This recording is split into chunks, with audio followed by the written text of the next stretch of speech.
Los batallones fueron un tipo de trabajo forzado que se aplicó a más de 100.000 prisioneros clasificados en los campos como desafectos. Bizkatxoiak da paliak.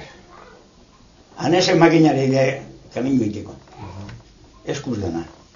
No hacía más que pensar 3 años y ¿cuánto vamos a estar aquí? Toda la vida vamos a estar así.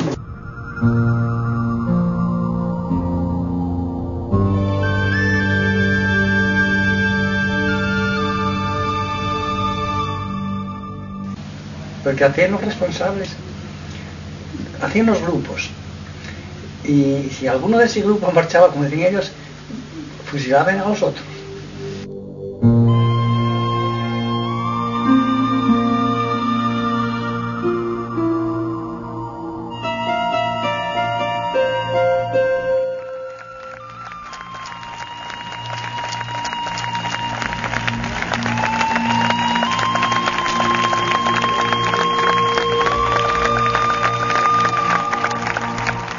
Todo eso ha sido a base de un plato de lentejas con mucha agua y poca grasa.